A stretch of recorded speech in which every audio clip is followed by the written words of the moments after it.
하나님 우리 아버지와 주 예수 그리스도께서 은총과 평화를 여러분에게 내려주시기를 빕니다. 인간은 본능적으로 세상을 구분하며 살아갑니다. 나와 타자, 또 내부자와 외부자, 거룩함과 속됨, 그리고 정결함과 부정함, 이성적 사고와 구별짓기는 인간이 세상을 이해하는 가장 익숙한 철학적 틀이기도 합니다. 우리는 내가 속한 세계의 정체성을 유지하기 위해 끊임없이 울타리를 치고 경계를 정의합니다. 그러나 철학적 질문을 하나 던져 본다면 우리가 그어놓은 경계는 과연 존재하는 것인가? 아니면 그 실제를 우리의 한계 내에 가두기 위한 인위적 관념인가가 그것입니다. 오늘 함께 읽은 이 세 개의 말씀을 통해서 인간이 세운 종교적 또 사회적 혈통적 울타리를 흔들고 그 경계를 넘어서는 하나님의 포용적 은혜를 신학적이며 철학적 깊이와 함께 조명해 보고자 합니다. 먼저 이사야 56장 7절을 읽어 보겠습니다. 내가 곧 그들을 나의 성산으로 인도하여 기도하는 내 집에서 그들을 기쁘게 할 것이며 그들의 번제와 희생을 나의 제단에서 기꺼이 받게 되리니 이는 내 집은 만민이 기도하는 집이라 일컬음이 될 것임이라. 구약 시대에 이방인과 신체적 결함이 있는 자들은 성소에 들어갈 수 없는 존재, 즉 철저한 외부자였습니다.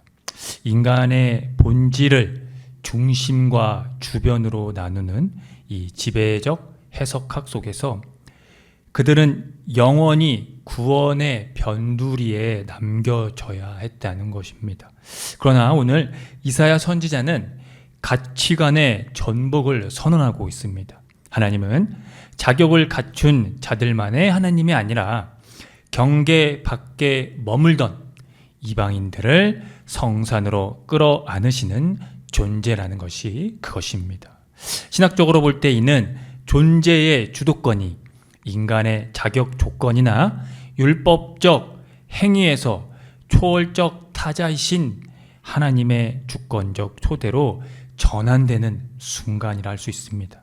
그래서 하나님의 성소는 특정 그룹의 전유물이 아니라 모든 차별과 한계를 초월하여 만민을 품는 개방된 공간이 된다는 것입니다. 로마서 11장 32절을 읽어보겠습니다. 하나님이 모든 사람을 순종하지 아니하는 가운데 가두어 두심은 모든 사람에게 긍휼을 베풀려 하심이로다. 바울은 로마서에서 인간의 이성으로는 선뜻 이해하기 힘든 역설의 변증법을 펼칩니다.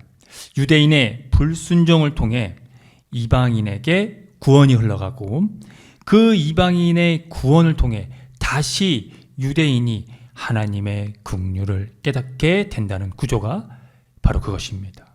철학자 헤겔은 정과 반이 대립을 거쳐 합이라는 더 높은 차원으로 승화된다고 보았습니다. 그런데 오늘 바울이 보여주는 이 구원사적 신비는 그보다 더 깊다는 것을 알 수가 있습니다.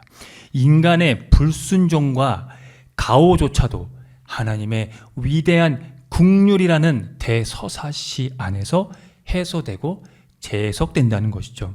바울은 유대인들의 이 영적 자만과 독선을 꼬집고 있습니다. 자신들만이 선택받았다는 그 특권 의식에 도취하여 이방인을 정죄하던 유대인들에게 바울은 너희 역시 과거에는 하나님의 은혜가 필요했던 불순종의 자녀들이었다는 점을 일깨워 주고 있습니다. 선택받은 자라는 특권 의식과 버림받은 자라는 이 절망은 모두 하나님의 긍휼이라는 거대한 바다 앞에서 무의미해진다는 것입니다. 하나님은 인간의 오만과 한계를 넘어 모든 인간을 긍휼이 필요한 존재라는 동일한 지평 위에 세우시는 것이죠. 마태복음 15장 27절을 읽어보겠습니다. 여자가 이르되 주여 올소이다마는 개들도 제 주인의 상에서 떨어지는 부스러기를 먹나이다 하니. 마태복음에서 예수님과 가나안 여인의 만남은 매우 충격적인 실존적 사건을 다루고 있습니다. 가나안 여인은 당시 사회의 이중 경계, 즉 이방인이라는 혈통적 경계와 여성이라는 이 사회적 경계에 갇힌 자였습니다. 자기 딸이 귀신 들려 고통을 당하고 있던 그 가나안 여인에게 초기 예수님의 응답도 대단히 냉정해 보인다는 것을 알 수 있는데요. 자녀의 떡을 취하여 개들에게 던짐이 마땅하지 아니하니라 라는 답변이 그것이었죠. 이 순간 여인은 스스로의 처라한 실존을 직면합니다. 그러나 그녀는 침묵하거나 절망하여 물러서지 않습니다. 그녀는 기존의 주체와 객체의 구도를 뛰어넘어 예수 그리스도라는 절대적 존재 앞에 자신의 온 삶을 던집니다. 개들도 부스러기를 먹나이다 라는 그녀의 이 답변은 단순히 자기 비하가 아니었던 것이죠. 상대방이 그어놓은 이 경계의 틀 안으로 스스로 들어감으로써 그 틀의 부조리를 무너뜨리는 지혜이자 한편으로는 유머스러운 고백이었습니다. 예수께서는 즉시 그녀의 믿음, 즉 한계를 뚫고 들어오는 그녀의 답변을 믿음으로 보시며 그 실존 결단과 고백을 높이 평가하시며 이렇게 선언하셨습니다. 마태복음 15장 28절을 읽어보겠습니다. 이에 예수께서 대답하여 이르시되 여자여 내 믿음이 크도다. 내 소원대로 되리라 하시니 그때로부터 그의 딸이 나으니라.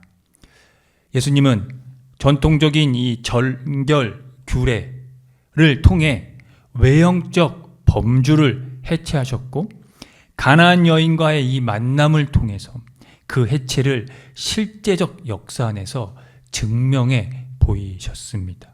왜냐하면 유대인들은 입으로 들어가는 그 1차원적인 것이 몸을 해롭게 하는 것이라고 생각했지만 예수께서는 그들의 그 사고를 아셔서 입으로 들어가는 것이 아니라 입에서 나오는 것이 사람을 더럽게 하는 것이다 라는 그들의 그 종교성에 대해서 지적한 바가 바로 오늘 이 본문 앞전에 나왔던 얘기였기 때문입니다. 그래서 바로 그 외형적 범주의 그 해체를 그 실제적 역사 안에서 증명해 보셨던 것이죠.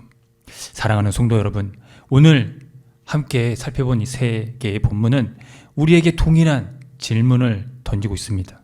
우리는 지금 어떤 경계를 지으며 타인을 배척하고 있지는 않은지, 나의 신앙, 나의 기득권, 나의 의로움이 타자를 정죄하는 장벽이 되고 있지는 않은지 말입니다. 하나님의 은혜는 우리가 만든 경계선에 절대 갇히지 않습니다. 하나님은 외부자를 내부자로 부르시는 분이시며 우리의 불순종과 한계마저도 긍휼로 덮으시는 신비의 하나님이십니다.